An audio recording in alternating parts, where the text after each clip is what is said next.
하나님은 우리에게 은혜를 주십니다. 아멘. 네, 하나님 늘 우리에게 은혜를 베풀어 주십니다. 근데 우리가 하나님의 은혜를 경험할 수 있는 중요한 세 가지 방법이 있습니다. 그래서 하나님께서 우리에게 베풀어 주신 것이지요. 바로 말씀과 성례와 기도입니다. 제가 칼럼에 써두었으니까 그 내용을 한 번 더 확인해 보시면 좋을 것 같습니다. 우리는 하나님의 말씀을 통해 하나님이 누구이신지, 하나님께서 원하시는 뜻이 무엇인지 하는 것들을 우리 보며 깨달을 수 있습니다. 그러므로 말씀은 하나님의 은혜를 깨닫고 누리는 방편이 되는 것이죠. 또한 성례가 있습니다. 성례는 무엇입니까?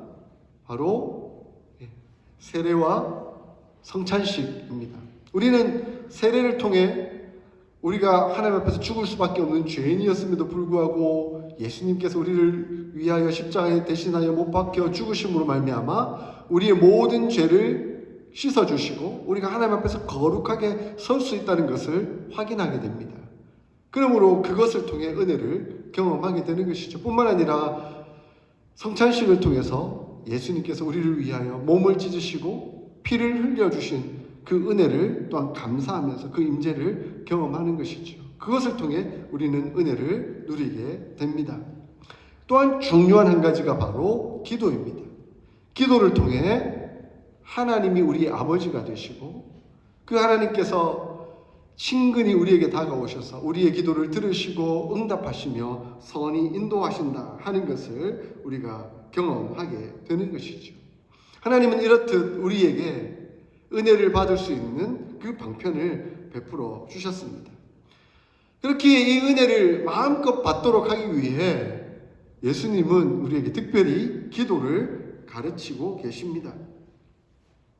예수님은 우리의 기도 생활을 하는 것은 기본일 뿐만 아니라 또한 간절히 기도함으로 하나님의 은혜를 누리라라고 말씀합니다. 우리 지원이가 잘 읽어주었던 것처럼 7절에 무엇이라고 말씀하고 있습니까? 구하라 그리하면 너희에게 주실 것이요 찾으라 그리하면 찾을 것이요 문을 두드리라 그리하면 너희에게 열릴 것이니 라고 말씀합니다. 예수님은 기도하라라는 명령을 하시면서 이렇게 세 가지 단어를 쓰고 계십니다. 구하라, 찾으라, 두드리라. 각각 다른 언어를 사용하고 계시지만 중요한 것은 기도하라라는 겁니다. 구하듯이 기도하고 찾듯이 기도하고 두드리듯이 기도하라라고 말씀합니다. 왜 이 세 단어를 반복해서 말씀하실까요? 반복의 중요한 의미는 무엇입니까? 바로 강조하고 있다는 것이죠. 중요하다는 거예요. 구하듯이 찾듯이 두드리듯이 기도하라. 기도가 그만큼 중요하다라고 말씀하고 있는 것이고 뿐만 아니라 그것을 계속해서 지속해야 한다 하는 것을 말씀하고 있습니다. 그만큼 기도는 신앙생활에 있어서 중요한 요소입니다.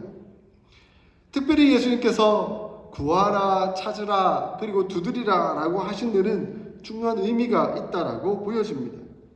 기도는 구하는 것입니다. 무엇을 구하는 것입니까? 우리의 필요한 대로 이것저것 잡동사니 다 구하라라고 그렇게 말씀하시는 의미일까요? 아닙니다. 구하라라는 의미 속에는 아주 중요한 의미가 있는데 이미 주기도문 안에서 그 구하라라는 의미를 우리에게 가르쳐 주셨습니다. 제가 예전에 주기도문 강의를 한 적 있지 않습니까? 기억하시는지요?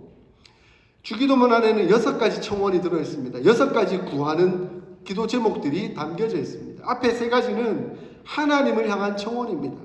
어떤 청원이었습니까?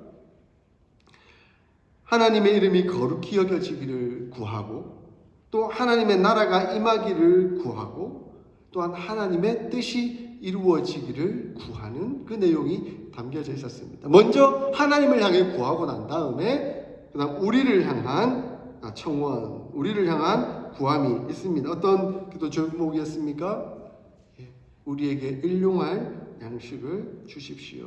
그리고 우리가 서로를 용서할 수 있는 힘을 주십시오. 그리고 우리를 심에 들지 않고 다만 악에서 구하도록 역사하여 주십시오 라고 하는 그런 구하는 기도를 하나님 앞에 올려드리도록 했던 것이죠. 또한 기도는 찾는 것입니다. 무엇을 찾는 겁니까? 바로 하나님을 찾는 것이고 하나님으로 인한 구원을 찾는 것입니다. 이사야서 55장 6절 7절에 너희는 여호와를 만날만 할 때에 찾으라. 가까이 계실 때에 그를 부르라. 악인은 그 길을 불의한 자는 그 생각을 버리고 여호와께로 돌아오라. 그리하면 그가 긍휼히 여기시리라. 우리 하나님께 돌아오라. 그가 너그럽게 용서하시리라 라고 말씀하고 있습니다. 그러므로 기도는 하나님을 찾는 것입니다. 하나님을 만나는 것입니다. 그리고 하나님의 용서를 구하고 구원을 구하는 것입니다. 이것이 바로 기도의 내용이다라고 말씀하고 있습니다. 우리가 때로는 하나님을 찾으며 무릎 꿇고 기도할 때 하나님 하고 불렀는데 그냥 하나님 하고 찾았는데 하나님께서 임재하시는 것을 경험하기도 하지 않습니까? 어느 순간 하나님 찾는 그 순간 눈물이 활컥 쏟아져서 하나님 내 마음을 만져주시는구나. 내가 하나님 찾을 때에 하나님 만나주시는구나. 하나님께서 은혜로 인도하시는구나 하는 것을 경험할 수가 있는 것입니다. 또한 기도는 문을 두드리는 것입니다. 누가복음 11장을 보면 이 본문이 반복되어 나오는데 조금 다른 내용으로 나오는 것을 봅니다. 거기서 예수님은 재밌게 기도를 가르치고 계세요. 누가 벗이 있는데 밤중에 그에게 가서 말하기를 벗이여 떡 세 덩이를 내게 구워달라. 내 벗이 여행 중에 내게 왔으나 내가 먹일 것이 없노라 하면 그가 대답하여 이르되 나를 괴롭게 말라. 문이 이미 닫혔고 아이들과 나와 함께 침실에 누웠으니 일어나 내게 줄 수 없노라. 그런데 내가 너희에게 말하노니 비록 벗됨으로 인하여서는 일어나서 주지 아니할지라도 계속 문을 두드리고 간청하면 그때는 어쩔 수 없어 열어서 그 네가 부탁한 것을 들어줄 수밖에 없으리라 라고 말씀하고 있습니다. 예수님 참 재밌는 말씀을 하죠. 친구라서는 안 되는데 계속 와서 문을 두드리고 간청하면 어쩔 수 없이 들어줄 수밖에 없지 않겠느냐 하는 것을 예수님은 말씀하고 있습니다. 예수님은 기도는 간청하고 간구하며 간절히 바라는 사람들에게 하나님께서 응답하시는 방법이다라고 말씀하고 있습니다. 그러므로 포기하지 아니하고 간절한 마음으로 계속해서 두드리는 마음으로 하나님 앞에 기도하면 하나님은 들어주신다라고 말씀합니다. 그래서 8절에 구하는 이마다 받을 것이요 찾는 이에게 찾아낼 것이요 두드리는 이에게 열릴 것이니라 라고 우리 예수님은 말씀하고 있습니다. 그러면서 예수님은 좀 더 재밌는 내용을 비유적으로 설명하고 있습니다. 가정의 예를 들고 계십니다. 가정에 아버지가 있고 아들이 있습니다. 늘 일상 속에서 경험할 수 있는 그런 내용들인 것이죠. 한 아이가 아버지에게 왔습니다. 배가 고파요. 아버지, 배가 고파요. 떡과 생선을 좀 주십시오 라고 요청을 합니다. 근데 그 아버지가 떡을 달라는데 소화시킬 수 없는 돌덩이를 주고 생선을 달라는데 독이 가득한 뱀을 주겠느냐. 심지어 악한 아버지라 할지라도 그 본성상 자기 아들에게는 좋은 것을 주려고 하는 마음을 가지고 있다. 하물며 하늘에 계신 너희 아버지께서 떡덩이를 달라는데 돌을 주고 생선을 달라는데 뱀을 주시겠느냐. 이렇게 말씀하고 있습니다. 하물며라는 단어를 쓰고 있죠. 대조를 하고 계시는 겁니다. 악한 인간이라 할지라도 자기 자녀에게는 좋은 것을 줄 알거든. 하물며 전능하신 그리고 절대적인 선이신 그 하나님께서 우리에게 가장 좋은 것으로 선한 것으로 응답하시지 않겠느냐라고 예수님은 말씀하고 있습니다. 그런데 그 절대적인 선, 전지전능하신 그 하나님을 누구라고 부르라고 예수님은 말씀하고 있습니까?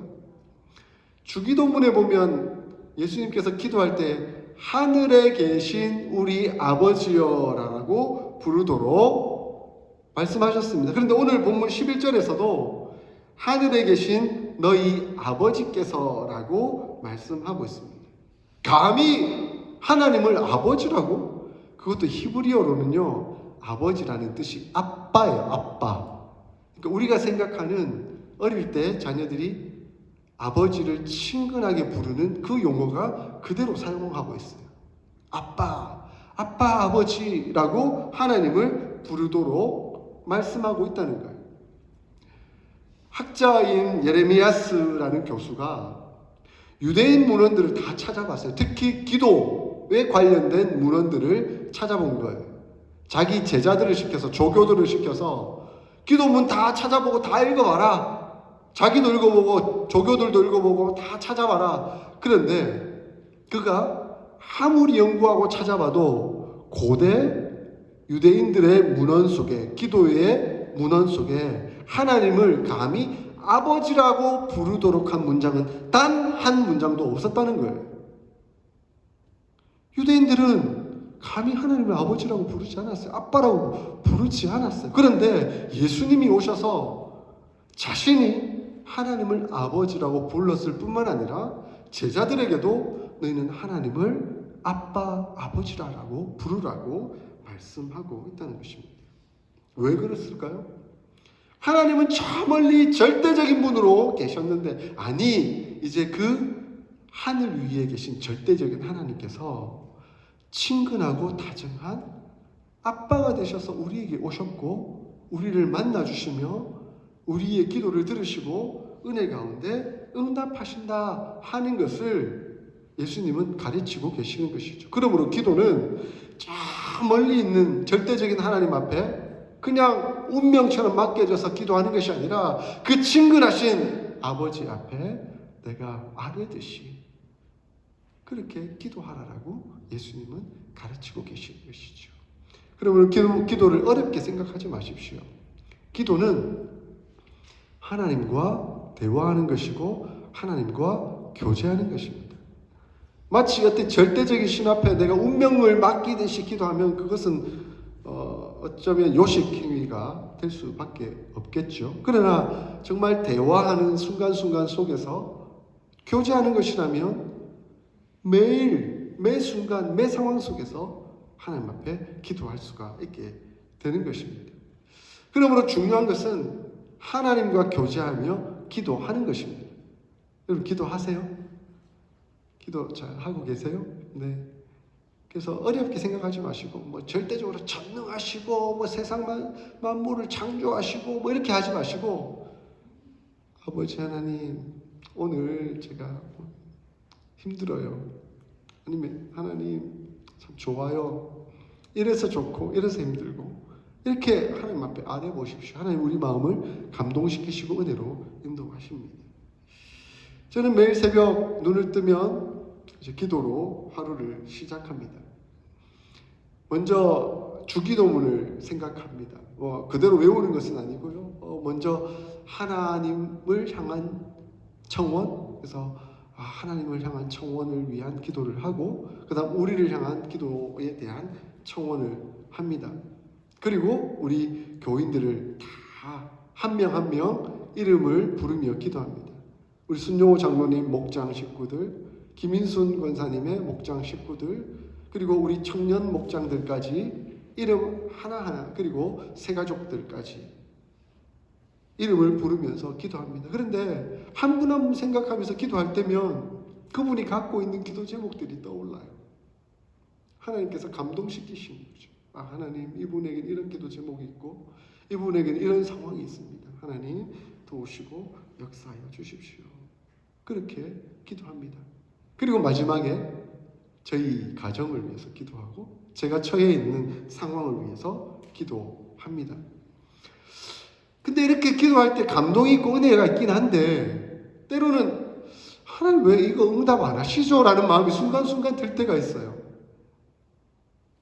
아니, 하나님 이거 빨리 처리되고 빨리 해결되어야 될 문제인데 왜 이거 빨리 처리 안 해주세요? 하나님 왜 빨리 해결되도록 도와주시지 않는 거예요? 라고 생각이 들 때가 있어요. 그때는 또 원망이 끌어오르기도 하더라고요. 지금 아이고 우리 가정 생각하면 이런 문제가 해결되어야 됐고 우리 딸들 생각하면 이런 문제도 해결되어야 됐었고 이런 상황들이 다 해결됐어야 되는데 왜 하나님 좀 빨리 이게 해결되지 않는 걸까요? 기도했는데 그러니까 딱 두 가지 생각이 들더라고요. 먼저는 내가 간절히 기도하지 않았나? 그냥 대충 기도했나? 간절한 마음으로 하나님 앞에 나아가지 않았나 하는 마음이 들더라고요. 근데 또 한편으로는 아니 하나님은 내가 간절히 기도하든 아니면 기도하지 않더라도 내 사정과 내 상황을 다 아시는데 굳이 모르는 척 그리고 내가 기도할 때까지 아니면 간절히 기도할 때까지 그렇게 기다리시는 건가? 전능하신 하나님이라면 내 모든 사정을 아시니까 그냥 마음에 소원을 두고 적당히 기도해도 다 알고 그냥 응답해 주셔야 되는 것 아닙니까? 라는 생각도 들더라고요. 그러면서 답답하기도 하고 원망스럽기도 하고 하나님 이게 뭡니까? 왜 빨리 해결 안 돼서 나를 이렇게 답답하게 하고 힘들어 우리 가정을 어렵게 만듭니까? 뭐 이런 생각이 들기도 하더라고요. 그런데 한 책을 읽으면서 제가 깨달음을 얻었어요. 하나님은 하나님 때문에 기도 응답을 안 하거나 유보시키는 것이 아니라 우리 자신을 위해 때로는 노라고 대답하시기도 하고 때로는 유보시키시기도 한다 하는 것입니다. 하나님이 몰라서 노라고 말씀하시는 것도 아니고 그리고 우리가 뭐 하나님을 설득시켜야만 그래 내가 뭐 설득 당했으니까 응답해 줄게 라고 그렇게 말씀하시는 것이 아니라 우리의 상황에 맞게 우리의 필요에 따라서 그리고 때로는 우리를 더욱 성숙시켜서 하나님의 말씀에 순종할 마음에 때가 이르렀을 그때에 하나님의 방법대로 하나님께서 응답하신다는 것입니다. 그러면서 성경의 인물들을 쭉 생각해 보니까 그들도 수많은 기도 제목을 가지고 기도하면서 하나님 앞에 나와왔지 않겠습니까? 그런데 그들의 기도가 즉각적으로 바로 순간적으로 응답되었는가? 그렇지 않더라고요. 여러 인물들이 많이 떠올랐는데 제가 요셉 이야기를 해보겠습니다. 요셉이 생각이 나더라고요. 요셉이 꿈을 꾸었습니다. 형들의 곡식단이 아버지의 곡식단이 자기 곡식단에게 절을 하는 거예요. 또 요셉이 꿈을 꾸었습니다. 하늘의 해와 달과 별들이 자기 별에게 절을 하는 거예요. 그러면서 그는 꿈을 꾸었어요. 그게 기도 제목이 됐겠죠. 하나님, 제가 장차 그렇게 위대한 사람, 내 형들이, 내 부모가 나에게 절할 만큼 그런 위대한 사람이 되도록 하나님 도우시고 역사하여 주십시오. 그렇게 간절히 기도했지 않겠습니까? 그런데 그 꿈 때문에 그는 오히려 고난의 세월을 걸어가게 됩니다. 아버지가 요셉에게 채색옷을 입혔죠. 그리고 형들이 목양하고 있는 곳에 방문하라고 가라고 합니다. 근데 요셉이 그 형들에게 가요. 그때 형들이 그 요셉을 보고 뭐라고 얘기합니까? 꿈꾸는 자가 오는도다 이렇게 얘기를 해요. 꿈꾸는 자가 오는도다, 기도하는 자가 오는도다 이런 말이에요. 야, 쟤는 이상한 꿈 꾸고 그것을 위해 기도하는 자다. 그런데 우리는 못마땅하다. 쟤를 죽여버리자. 그래서 죽여버리려고 합니다. 근데 제일 맏형이 죽이면 자기 책임이 될 것 같으니까 죽이지는 말자 하고 구덩이에 던져놨다가 나중에 미디안 상인에게 그를 팔아버리죠. 그리고 그는 보디발 장군의 집에 종으로 들어갑니다.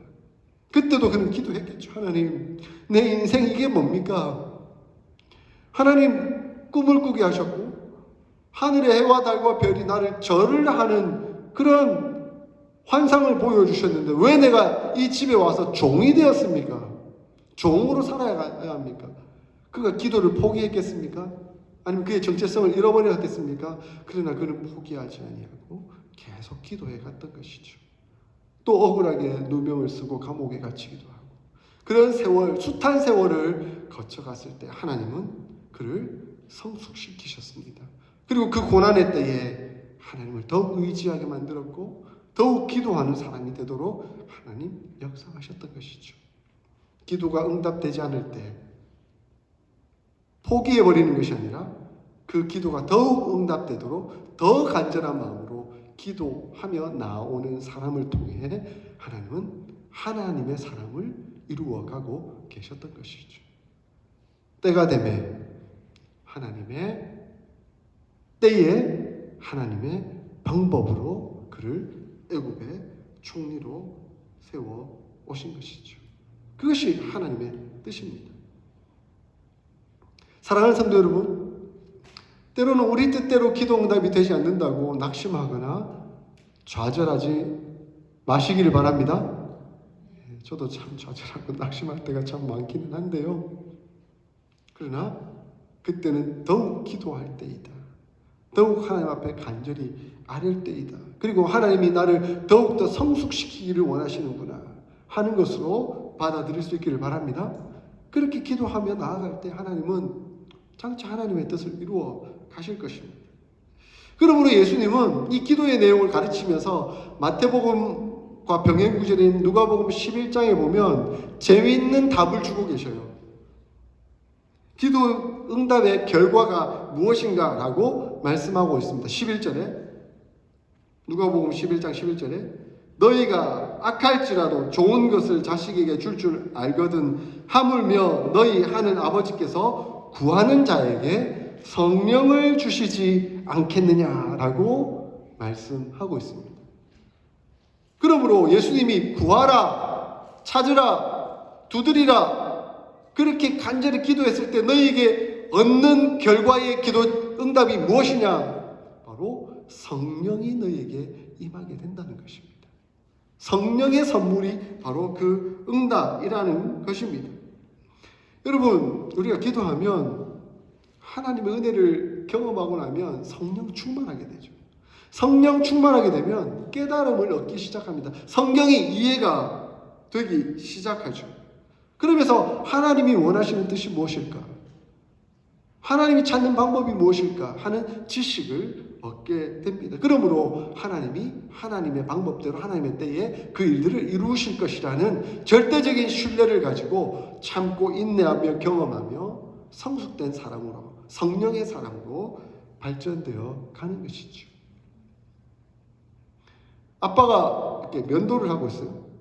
근데 어린 한 7살짜리 된 유치원생이 아빠한테 가가지고 그게 좋아 보이는 거예요. 흰 거품 이렇게 확 잔뜩 묻혀가지고 막 면도기로 이렇게 하니까 저거 좋아 보이는데 그러니까 아들이 아빠 나도 면도할래. 면도칼 주세요. 그렇게 요청을 합니다. 그러면 아빠가 뭐라고 하겠습니까? No! 안 돼! 거절하는 거죠.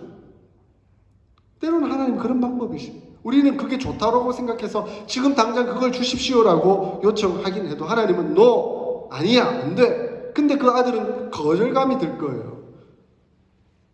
왜 no라고 하시지? 왜 안 된다라고 하시지? 근데 아버지는 지금은 no라고 말씀하시는 것이지만 기다려. 내가 때가 되면 너에게 줄 거야 라고 말씀하고 계시는 거죠. 그래서 아들이 좀 장상했을 때 청소년이 되면 이제 거뭇거뭇 이렇게 수염이 나오잖아요. 그러면 이제 사용 방법도 잘 알려주면서 이거 이렇게 사용하는 거야. 이게 네가 필요할 거니까 내가 줄게. 그렇게 응답이 이루어지는 것이죠.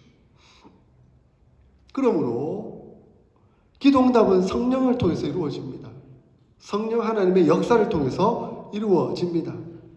성령 하나님의 깨달음을 통해서 이루어지는 것이죠. 왜 하나님이 노 하시는지, 왜 하나님께서 때로는 기다려라고 말씀하시는지 하는 것을 이해하게 되는 것이죠. 이해했기 때문에 절대적으로 하나님을 신뢰하며 끝까지 하나님을 쫓아가는 삶을 살아가게 되는 것입니다. 이것이 바로 기도 응답의 결과 성령 하나님의 임재인 것입니다. 사랑하는 성도 여러분, 기도하시길 바랍니다. 기도를 통해 성령을 받으시길 바랍니다.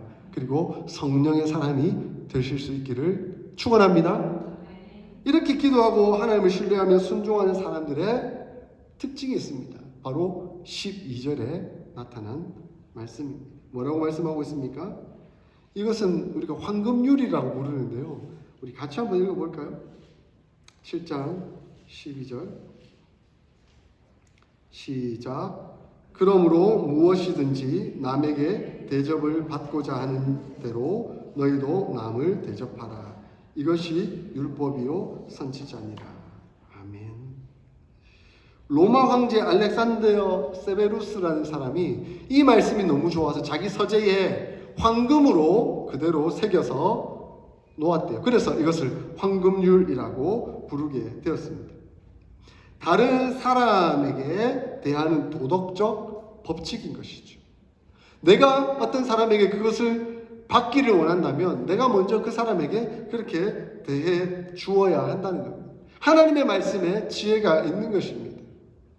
기도하는 사람은 하나님의 섭리와 은혜가 있고 하나님이 나를 절대적으로 이끌어 가신다라는 신뢰감이 있기 때문에 그 절대적인 선이신 하나님의 영향을 받아 또 다른 사람에게 선으로 대하게 되는 것입니다. 이것이 바로 기도하는 사람의 특징이고 결론적으로 나타나는 모습이다라고 가르쳐주고 있습니다.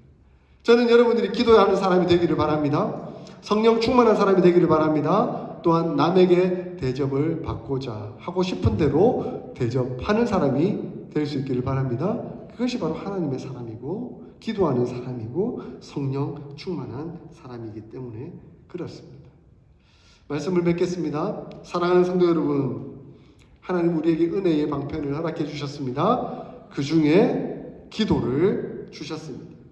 하나님은 우리가 기도하기를 원하시고 또한 간절히 기도하기를 원하십니다. 그리고 지속적으로 기도하기를 원하십니다. 그러므로 기도합시다. 눈을 뜨면 기도로 시작할 수 있기를 바랍니다. 뭔가 장황한 것 하지 마시고 그냥 하나님 아버지라고 부르면서 시작하십시오. 그리고 우리 교회 성도들 한 사람 한 사람 우리가 그렇게 많지는 않잖아요. 이름을 한 명 한 명 좀 불러주십시오.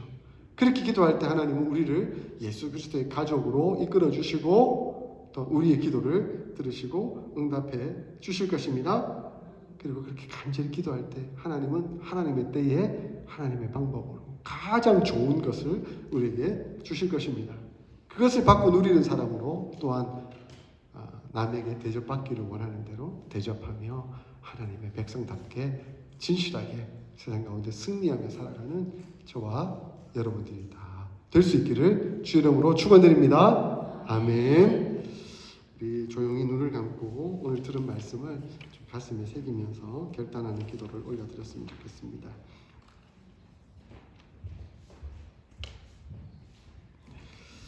하나님 우리에게 은혜의 방편으로 기도를 허락해 주셨는데 하나님 우리의 기도에 사람이 되게 하여 주시옵소서. 간절히 그리고 지속적으로 기도하게 하시고 또한 성령의 은혜를 입는 기도자가 되게 하여 주시옵소서. 그래서 하나님의 때에 하나님의 방법으로 응답해 주실 것이라는 믿음을 가지고 끊임없이 기도하며 하나님을 신뢰하며 살아가도록 도와주시옵소서. 그리고 기도의 사람으로서 이 황금률에 입각하여 남에게 대접받고자 하는 대로 대접할 수 있는 사람으로 살아가는 저희의 삶이 되도록 하나님 역사하여 주시옵소서. 함께 이 기도 제목 가지고 기도하도록 하겠습니다. 기도하겠습니다.